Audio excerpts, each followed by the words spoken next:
హన్మకొండ ఏకశిలా ఆసుపత్రి వైద్యుల నిర్లక్ష్యం రెండు నిండు ప్రాణాలను బలి తీసుకుంది. వరంగల్ జిల్లాలోని తోపనపల్లి గ్రామానికి చెందిన రవళి కడుపు నొప్పితో ఆసుపత్రిలో చేరింది. అయితే కిడ్నీలో రాళ్లున్నాయని ఆపరేషన్ చేయాలని వైద్యులు సూచించారు. దీంతో కుటుంబ సభ్యులు రవళి ఆపరేషన్కు అంగీకరించారు. అయితే వైద్యులు ఆపరేషన్ థియేటర్కు తీసుకెళ్లిన రవళిని మృతదేహంగా అప్పగించారని కుటుంబ సభ్యులు ఆరోపిస్తున్నారు. వెంటనే వైద్యులపై చర్యలు తీసుకోవాలని కుటుంబ సభ్యులు పసిబిడ్డలతో ఆసుపత్రి ముందు ధర్నాకు దిగారు. బ్యాగ్ ఒక ఆపరేషన్ అయిందని చెప్పింది. 9 months అయింది, నాకు పెద్ద ఆపరేషన్ అయిందని చెప్పింది.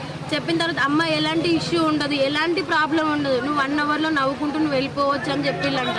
మా అక్క అందుకని చెప్పేసి ఆపరేషన్కి ఓకే అని చెప్పింది. చెప్పిన తర్వాత నవ్వుకుంటూ తీసుకొని వెళ్ళారు. 11:30 అట్లా 12 అయింది. తీసుకెళ్ళిన మనిషిని 3:30కు తీసుకొని వచ్చారు. 3:30కు తీసుకొచ్చి డైరెక్ట్ మాకు చూపించాలి కదా, తీసుకొచ్చినప్పుడు చూపించకుండా డైరెక్ట్ సీరియస్గా ఉంది, ఆమెకు హార్ట్ బీట్ అందట్లేదు అని డైరెక్ట్ వెంటిలేటర్ మీద పడుకోబెట్టిళ్ళు. అసలు వెంటిలేటర్ మీద పడుకోబెట్టొచ్చా? అసలు అంత డైరెక్ట్ తీసుకుపోయి పడుకోబెట్టొచ్చా? పడుకోబెట్టడానికి వాళ్ళకి రూల్ ఎక్కడిది? ఆమెకు ఫస్ట్ మత్తు ఇంజెక్షన్ ఇచ్చిల్లంట, అది ఫస్ట్ బాడీకి ఎక్కలేదంట, పిచ్చి పిచ్చి చేసిందంట. అలాంటప్పుడు మాకు ఒకసారి ఇన్ఫార్మ్ చేయాలి కదా. పేరెంట్స్ అనేటోళ్ళు ఉన్నారు కదా, హస్బెండ్ అనేటోళ్ళు ఉన్నారు కదా, పక్కనే ఉన్నాడు హస్బెండ్ కూడా. ఒక్కసారి ఇన్ఫార్మ్ చేస్తే వాళ్ళు ఏం నిర్ణయం తీసుకుంటారో తెలియదు. ఆపరేషన్ చేయించుకుంటారు, లేదంటే వాళ్ళ ఇంటికన్నా తీసుకొని వెళ్ళిపోతారు కదా.